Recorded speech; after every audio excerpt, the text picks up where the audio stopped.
പ്രതികരിച്ച R Radhakrishnan തുടരുന്നുണ്ട്. രാധാകൃഷ്ണൻ, ഇതിന്റെ വിശദാംശങ്ങൾ SBI നൽകണമെന്ന് സുപ്രീം കോടതി നിർദ്ദേശിച്ചിരിക്കുന്നു. മാത്രമല്ല, ഇതിന്റെ വിവരങ്ങൾ തെരഞ്ഞെടുപ്പ് കമ്മീഷൻ പ്രസിദ്ധപ്പെടുത്തണമെന്ന് പറഞ്ഞോ? അങ്ങനെയെങ്കിൽ ഇതുവരെ കേന്ദ്രം മൂടിവെച്ച എല്ലാ വിവരങ്ങളും പൊതുസമൂഹം അറിയട്ടെ എന്ന നിലപാടിലേക്ക് ഈ വിധിന്യായം പോകുന്നുണ്ടോ? വേണു, സുപ്രീം കോടതിയുടെ താല്പര്യം വളരെ കൃത്യമായിട്ടുള്ള വാക്കുകളിൽ കോടതി പറഞ്ഞിട്ടുണ്ട്. വിവരം തടയാനായിട്ടുള്ള ശ്രമങ്ങൾ അത് ഭരണഘടനാ വിരുദ്ധമാണ് എന്ന് കോടതി പറഞ്ഞിരിക്കുകയാണ്. അതിനർത്ഥം നിലവിൽ തെരഞ്ഞെടുപ്പ് കമ്മീഷൻ സീല് വെച്ച കവറിൽ നൽകിയ പരിശോധനയ്ക്ക് നൽകിയ വിവരങ്ങൾ അടക്കമുള്ളവ പൊതുജനങ്ങളുടെ സമക്ഷം എത്തണം എന്ന തീരുമാനം തന്നെയാണ് സുപ്രീം കോടതി കൈക്കൊണ്ടിരിക്കുന്നത്. അതാണ് കോടതി വ്യക്തമാക്കുകയും ചെയ്തിരിക്കുന്നത്. ഉപയോഗിച്ച ഭാഷ വളരെ ശക്തമായിട്ടാണ് കോടതി ഈ തുറന്ന കോടതിയിൽ പ്രധാനപ്പെട്ട ഭാഗങ്ങൾ വായിച്ചപ്പോഴും പറഞ്ഞത്. ഈ ചർച്ചയിൽ രണ്ട് വിധത്തിലുള്ള അഭിപ്രായങ്ങൾ ബെഞ്ചിൽ ഉയർന്നിരുന്നു. പക്ഷേ അഭിപ്രായങ്ങൾ രണ്ടെണ്ണം ആണെങ്കിലും ഇതുമായി ബന്ധപ്പെട്ടിട്ടുള്ള നിഗമനങ്ങൾ, ആ നിഗമനങ്ങളിലെല്ലാം ഈ ബെഞ്ച് ഐകകണ്ഠേന എത്തിയിരിക്കുകയാണ്. അതനുസരിച്ച് ഭരണഘടനാ വിരുദ്ധമായിട്ടുള്ള ഒരു സംവിധാനമാണ് ഇലക്ട്രൽ ബോണ്ട് എന്ന ഒരു നിഗമനത്തിലേക്ക് എത്തുന്നു എന്ന് കോടതി വ്യക്തമാക്കിയിരിക്കുന്നു. ഇതുമായി ബന്ധപ്പെട്ടിട്ടുള്ള എല്ലാ വിധത്തിലുള്ള വശങ്ങളും പരിഗണിച്ചു. കള്ളപ്പണം തടയാനുള്ള ഏകജാലക സംവിധാനം എന്ന രീതിയിൽ ഈ ഇലക്ട്രൽ ബോണ്ട് സംവിധാനത്തെ അവതരിപ്പിക്കുന്നത് അത് അംഗീകരിക്കാൻ സാധിക്കില്ല എന്നുകൂടിയാണ് കോടതി വ്യക്തമാക്കിയിരിക്കുന്നത്. ഇതിന്മേൽ നടന്ന ചർച്ചകൾ രാധാകൃഷ്ണൻ, ഇപ്പോൾ MA Baby CPM polit bureau അംഗം ടെലിഫോൺ ലൈനിലുണ്ട്. Shri MA Baby, electoral bond റദ്ദാക്കിയ സുപ്രീം കോടതി വിധിയെ എങ്ങനെയാണ് താങ്കൾ വിലയിരുത്തുന്നത്? ആദ്യമായി സുപ്രീം കോടതി വിധിയെ അഭിനന്ദിക്കുകയാണ്. സുപ്രീം കോടതിയിൽ വിശ്വാസ്യത വലിയ തോതിൽ ഇടിഞ്ഞുകൊണ്ടിരിക്കുകയായിരുന്നു. നരേന്ദ്രമോദിക്കും BJPക്കും വിഷമമുണ്ടാക്കുന്ന നിരീക്ഷണങ്ങളോ വിധികളോ ഒന്നും സുപ്രീം കോടതിയിൽ പല കാര്യങ്ങളിലും ഉണ്ടാവുന്നില്ല. ആർട്ടിക്കിൾ 370 ബന്ധപ്പെട്ടും CA സിറ്റിസൺഷിപ്പ് അമെന്റ്മെന്റ് ആക്ടുമായിട്ടൊക്കെ ബന്ധപ്പെട്ട് ഭരണഘടനയുടെ അടിസ്ഥാന തത്വങ്ങൾക്ക് തന്നെ വിരുദ്ധമാണ് സിറ്റിസൺഷിപ്പ് അമെന്റ്മെന്റ് ആക്ട്. പോട്ടെ, എന്നാലും ഈ ഒരു കാര്യത്തിൽ സുപ്രീം കോടതി നടത്തിയ വിധി പ്രഖ്യാപനം സുപ്രീം കോടതി എന്ന് പറയുന്ന ഒരു കോടതി ഇവിടെ ഉണ്ട് എന്ന് വിശ്വസിക്കാൻ ഇന്ത്യയിലെ ജനങ്ങൾക്ക് വീണ്ടും അവസരം കൊടുക്കുകയാണ്. നഗ്നമായ അഴിമതിക്ക് നിയമപരമായ പരിരക്ഷ കൊടുക്കുന്ന ഒരു നിയമമാണ് ഇലക്ട്രൽ ബോണ്ട്. 2017 ബഡ്ജറ്റിൽ 2017-18 ബഡ്ജറ്റിന്റെ ഭാഗമായിട്ടാണ് അരുൺ ജെയ്റ്റ്ലി ഈ ആശയം അവതരിപ്പിച്ചത്. 2018 ജനുവരിയിൽ ഇത് സംബന്ധിച്ചിട്ടുള്ള റൂൾസും മറ്റു കാര്യങ്ങളും കമ്പനി നിയമത്തിൽ ഭേദഗതി വരുത്തിക്കൊണ്ട് കേന്ദ്ര ഗവൺമെന്റ് പുറപ്പെടുവിക്കുകയും ചെയ്തു. കമ്പനികൾ വാങ്ങുന്ന ഇലക്ട്രൽ ബോണ്ട് വാങ്ങി രാഷ്ട്രീയ പാർട്ടികൾ കൊടുക്കുന്നു. കമ്പനികൾ എത്ര കോടി രൂപയുടെ സഹായം ഏത് പാർട്ടിക്ക് കൊടുത്തു എന്നുള്ളത് ജനങ്ങളോട് പറയേണ്ട കാര്യമില്ല. എന്നാൽ ഭരിക്കുന്ന രാഷ്ട്രീയ പാർട്ടിക്ക്, കേന്ദ്രം ഭരിക്കുന്ന രാഷ്ട്രീയ പാർട്ടിക്ക് മാത്രം ഈ സംബന്ധിച്ച വിവരങ്ങൾ സ്റ്റേറ്റ് ബാങ്ക് ഓഫ് ഇന്ത്യയിൽ നിന്ന് ശേഖരിക്കാൻ കഴിയുമെന്നുള്ള കാര്യവും വളരെ വ്യക്തമാണ്. എത്ര അപമാനകരവും ആഭാസകരവുമായിട്ടൊരു പരിപാടിയാണിത്. പിന്നിപ്പം വെളിപ്പെട്ടിട്ടുള്ള വിവരങ്ങളുണ്ട്. ഈ ഇലക്ട്രൽ ബോണ്ട് വഴിയിട്ടുള്ള സാമ്പത്തിക സഹായം ഏറ്റവും കൂടുതൽ കിട്ടിയിട്ടുള്ള പാർട്ടി ഏതാണ്?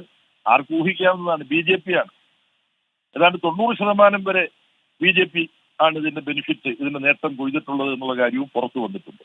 ഇപ്പൊ സുപ്രീം കോടതി പറയുന്നത് പൗരന്മാർക്ക് അറിയാനുള്ള അവകാശത്തിന് നഗ്നമായ ലംഘനമാണ് ഈ ഇലക്ട്രൽ ബോണ്ട് സ്കീം എന്നാണ് പറയുന്നത്. ശക്തമായ ഭാഷയിൽ തന്നെ സുപ്രീം കോടതി ഇക്കാര്യത്തിൽ അഭിപ്രായം പറഞ്ഞിരിക്കുകയാണ്. ഒരു കാര്യം കൂടി എനിക്ക് പറയാനുണ്ട്. ഇത്രയും വൈകിയതുണ്ട്. 2018 ഇത് സംബന്ധിച്ചിട്ടുള്ള ഭേദഗതികളും കാര്യങ്ങളും കൊണ്ടുവന്നത് പ്രാബല്യത്തിൽ വരുന്നത്. 2019 തെരഞ്ഞെടുപ്പിൽ ഇത് പ്രയോജനപ്പെടുത്തിയിട്ടുണ്ട്. ഇത് 2024. 4 വർഷം ഇത് വൈകി. സുപ്രീം കോടതിക്ക് അതിന്റെ ഉത്തരവാദിത്വത്തിൽ ഒഴിഞ്ഞുമാറാനും കഴിയില്ല. എന്തായാലും വൈകിട്ടാണെങ്കിലും ഇപ്പം നൽകിയ ഈ വിധി സ്വാഗതാർഹമാണ്. എന്നാൽ തെരഞ്ഞെടുപ്പ് ചെലവ് ബഡ്ജറ്റിൽ പ്രൊവിഷൻ കൊണ്ടുവന്നുകൊണ്ടും വൻ ലാഭം ഉണ്ടാക്കുന്ന കമ്പനികളിൽ നിന്ന് 1% ശേഖരിച്ചുകൊണ്ടും ഒരു ഫണ്ട് ഇലക്ഷൻ കമ്മീഷന്റെ നിയന്ത്രണത്തിൽ വരികയും ദേശീയ അംഗീകാരമുള്ള രാഷ്ട്രീയ പാർട്ടികൾക്കും സംസ്ഥാന അംഗീകാരമുള്ള രാഷ്ട്രീയ പാർട്ടികൾക്കും തെരഞ്ഞെടുപ്പ് ചെലവിന്റെ ഒരു ഭാഗം തിരിച്ചു കൊടുക്കുകയും ചെയ്യുന്ന ഒരു സ്കീം നടപ്പാക്കേണ്ടതാണ്. എല്ലാ രാഷ്ട്രീയ പാർട്ടികളുമായി ചർച്ച ചെയ്തുകൊണ്ട് ഇത് സംബന്ധിച്ച ഒരു നിയമമാണ്, വ്യവസ്ഥയാണ് കൊണ്ടുവരേണ്ടത്. അതിന് തെരഞ്ഞെടുപ്പ് കമ്മീഷന് മുൻകൈ എടുക്കണമെന്നാണ് എനിക്ക് പറയാനുള്ളത്. ഒരു കാര്യം കൂടി ശ്രീ MA ബേബി, കള്ളപ്പണം തടയാനുള്ള സംവിധാനം എന്ന വീമ്പിലൂടെയാണ് ഇതെല്ലാം കേന്ദ്ര സർക്കാർ നടപ്പാക്കിയത്. അതായിരുന്നു സുപ്രീം കോടതിയിലെ ശക്തമായ വാദവും. ഈ കള്ളപ്പണ വേട്ടയുടെ മറവിൽ ജനാധിപത്യ പ്രക്രിയയെ മുഴുവൻ അട്ടിമറിക്കാനുള്ള തട്ടിപ്പാണ് നടന്നത് എന്നുകൂടി ഈ വിധിന്യായത്തിലൂടെ ഇപ്പോൾ വ്യക്തമാവുകയല്ലേ? കൃത്യമായി താങ്കളുടെ നിരീക്ഷണം ശരിയാണ്. പിന്നെ കള്ളപ്പണം എങ്ങനെയാണ് ഇന്ത്യൻ രാഷ്ട്രീയത്തിൽ പ്രവർത്തിച്ചുകൊണ്ടിരിക്കുന്നത് എന്നുള്ളത് നിതീഷ് കുമാറിനെ സാമധാന ഭേദദണ്ഡങ്ങൾ ഉപയോഗിച്ച് എൻ ഡി എയിലേക്ക് തിരിച്ചു കൊണ്ടുപോയതിൽ നിന്ന് മഹാരാഷ്ട്രയിൽ NCPയെ കേന്ദ്ര ഗവൺമെന്റ് ഇടപെട്ട് പിളർന്നതിൽ നിന്ന് ശിവസേനയെ കേന്ദ്ര ഗവൺമെന്റ് ഇടപെട്ട് പിളർന്നതിൽ നിന്ന് BJPക്ക് ഭൂരിപക്ഷം കിട്ടാത്ത സംസ്ഥാനങ്ങളിൽ പക്ഷെ BJPയുടെ ഗവൺമെന്റുകൾ നിലവിൽ വരാൻ MLA-മാരെ കൂട്ടത്തോടുകൂടി വിലക്കെടുത്തതിൽ നിന്ന് ഇവിടെ എല്ലാം കള്ളപ്പണമാണ് പ്രവർത്തിച്ചുകൊണ്ടിരിക്കുന്നത്. കള്ളപ്പണം ഇന്ത്യൻ രാഷ്ട്രീയത്തിൽ ഏറ്റവും കൂടുതൽ ഉപയോഗിച്ചുകൊണ്ടിരിക്കുന്നത് നരേന്ദ്രമോദിയും അമിത്ഷായും ചേർന്നിട്ടാണ് എന്നുള്ളതാണ് ആർക്കാണ് അറിയാൻ പാടില്ലാത്തത്. അപ്പൊ എന്തായാലും വളരെ വ്യാപകമായി ജനാധിപത്യ മൂല്യങ്ങളെ കുറിച്ചുള്ള ഒരു ചർച്ച, തെരഞ്ഞെടുപ്പിൽ നടക്കുന്ന അഴിമതികളെ കുറിച്ചുള്ള ഒരു ചർച്ച നമ്മുടെ നാട്ടിൽ 2024 തെരഞ്ഞെടുപ്പുമായി ബന്ധപ്പെട്ട് നടക്കുമെന്ന് പ്രതീക്ഷിക്കുന്നു. വളരെ നന്ദി ശ്രീ MA ബേബി ഘട്ടത്തിൽ പ്രതികരിച്ചതിന്. ഫോർവേഡ് ബ്ലോക്ക് നേതാവ് G ദേവരാജനും ഇപ്പോൾ ടെലിഫോൺ ലൈനിലൂടെ. ശ്രീ G ദേവരാജൻ, കേന്ദ്ര സർക്കാരിന് വലിയ തിരിച്ചടിയല്ലേ ഈ സുപ്രീം കോടതി വിധി? കഴിഞ്ഞ കുറെ നാളുകളായി ഇന്ത്യയിലെ പ്രതിപക്ഷ പാർട്ടികൾ ഒന്നടങ്കം ആവശ്യപ്പെട്ടുകൊണ്ടിരുന്ന ഒരു ആവശ്യത്തിനാണ് ഇന്ന് സുപ്രീം കോടതി പച്ചക്കൊടി കാട്ടിയിരിക്കുന്നത്.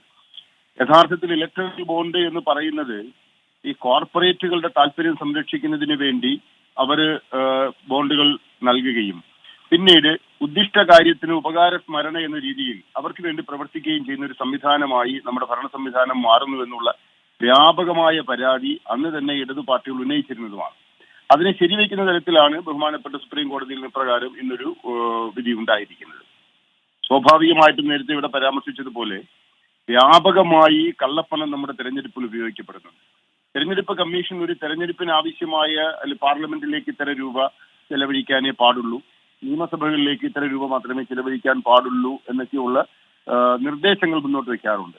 അതിനെയൊക്കെ കാറ്റിൽ പറത്തിക്കൊണ്ടുള്ള പണച്ചിലവാണ് തെരഞ്ഞെടുപ്പുകളിൽ നമ്മൾ കാണുന്നത്.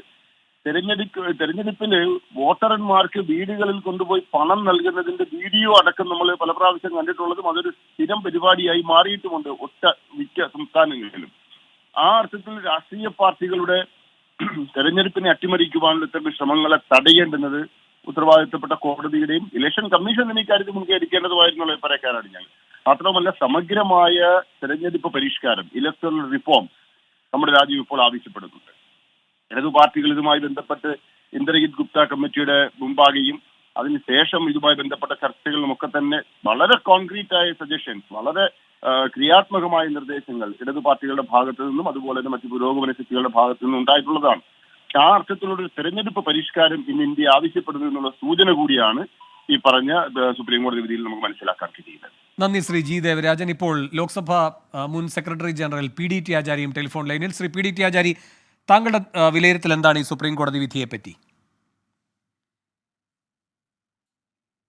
ഇത് വന്നപ്പോൾ തന്നെ എൻ്റെ അഭിപ്രായം എന്ന് പറഞ്ഞാൽ ഇത് തെറ്റാണ്, ഭരണഘടനാ വിരുദ്ധമാണെന്നുള്ള ഒരു അഭിപ്രായമായിരുന്നു എനിക്കുണ്ടായിരുന്നത്. അത് ഏതായാലും ഇപ്പോൾ സുപ്രീം കോടതി അത് വളരെ വ്യക്തമായി അസന്ദിഗ്ധമായി പ്രഖ്യാപിച്ചിരിക്കുകയാണ്. കാരണം ഈ ഇലക്ട്രൽ ബോണ്ട് കൊണ്ടുവന്നത് അത് ഒരു ഐസൊലേറ്റഡ് ആയിട്ടുള്ള ഒരു ഇൻസ്റ്റൻസ് അല്ലത്, അതൊരു ടോട്ടൽ സ്കീമിന്റെ ഭാഗമായിട്ടാണ്. അതായത് ഭരിക്കുന്ന പാർട്ടിക്ക് സകല അഡ്വാൻറ്റേജസും കിട്ടുക എന്നുള്ള ഒരു ലക്ഷ്യത്തോടു കൂടി പൈസ കോർപ്പറേറ്റുകൾ ഈ ഭരിക്കുന്ന പാർട്ടിക്ക് മാത്രമേ കൊടുക്കാവൂ എന്നുള്ള ഒരു മൈൻഡ് സെറ്റ് ആ സമയത്ത് തന്നെ ഉണ്ടായിരുന്നു. അപ്പൊ അതിന്റെ ഭാഗമായിട്ടാണ് ഈ ഇലക്ട്രൽ ബോണ്ട് സ്കീം കൊണ്ടുവന്നത്. വളരെ വികലമായ ഒരു സ്കീമായിരുന്നു ഇത്. അത് കൊണ്ടുവന്നത് തന്നെ അത് ഫൈനാൻസ് ബില്ലിന്റെ ഭാഗമായിട്ട് ഇത് ഫൈനാൻസ് ബില്ലിൽ വെച്ചിട്ട് അത് മണി ബിൽ എന്നുള്ള ഒരു പേരും കൊടുത്ത് അങ്ങനെ ഒരു സർട്ടിഫിക്കറ്റ് സ്പീക്കറെ കൊണ്ട് കൊടുപ്പിച്ച് ആ രീതിയിൽ ഇത് കൊണ്ടുവന്നതാണ് ഈ അമെന്റ്മെന്റ്സ് മുഴുവൻ തന്നെ. Representation of people act section 29 ഉണ്ടായിരുന്ന അമെന്റ്മെന്റ് അതാണിപ്പോൾ സുപ്രീം കോടതി സ്ട്രൈക്ക് ഡൗൺ ചെയ്തിരിക്കുന്നത്.